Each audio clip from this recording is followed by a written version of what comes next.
Hi, and welcome to this second clip in the organic chemistry series. In this one we're going to look at the alkanes. So in the previous clip what we looked at was crude oil and suggested that crude oil is made up of hydrocarbons, and we started to look very briefly at the first family of compounds of the hydrocarbons, that being the alkanes. And so we had in the first one the first molecule being one which has one carbon atom, and we noticed that it was bonded to 4 other hydrogens. And we also had the second hydrocarbon alkane in that family, and that was 2 carbons bonded to subsequently 6 hydrogens.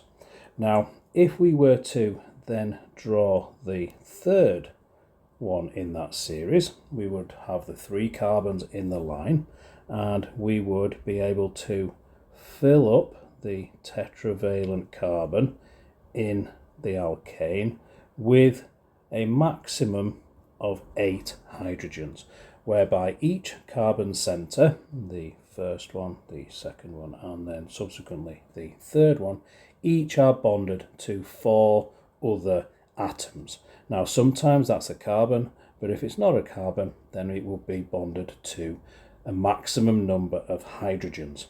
In these situations, these molecules, so alkanes, are said to be saturated molecules, and this means that each of the carbon atoms is essentially holding hands with as many atoms as it's possible to do, and each of the bonds are single. Now this will become important when we get onto the next family, but the bonds are all single covalent bonds. So they've all got one line, essentially.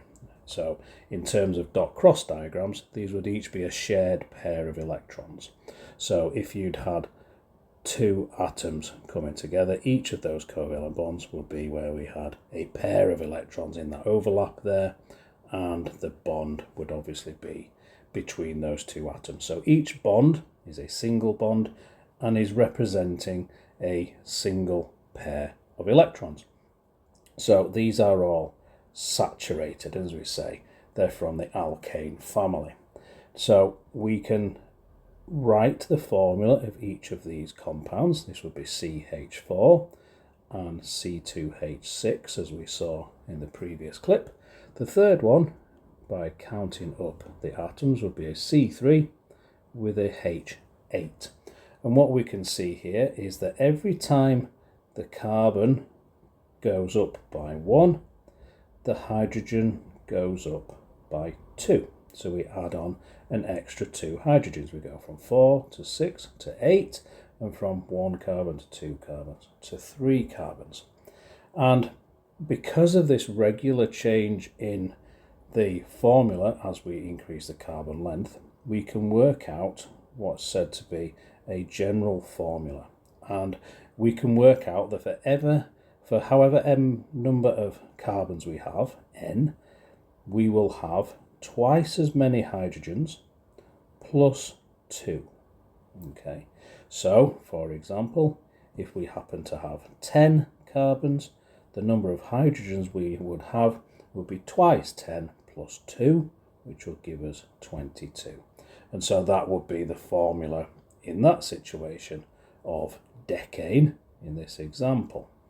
And as we saw in the previous clip, what we've got here in this decane name is we've got the ane at the end of the name, which is indicating the alkane family, as we said, and the dec part is giving us some sort of clue as to the number of carbons, and in this example it would be 10. So in a similar way to mathematics, by the shapes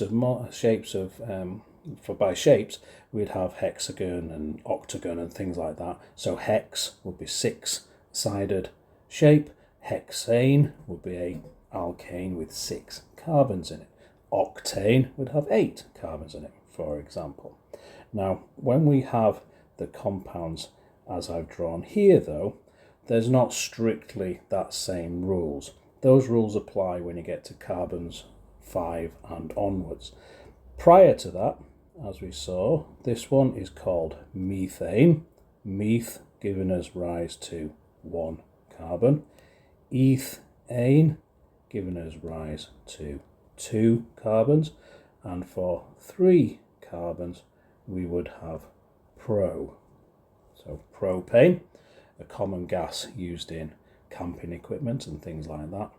And if not propane, what you may have at home for barbecues and the like is a compound called butane, and this is the next one along, which would be the C4H10 molecule, and that would be the next compound along, where if we were to have enough space to draw it on this page, we would have had 4 carbons in a line saturated up with 10 hydrogens around the outside.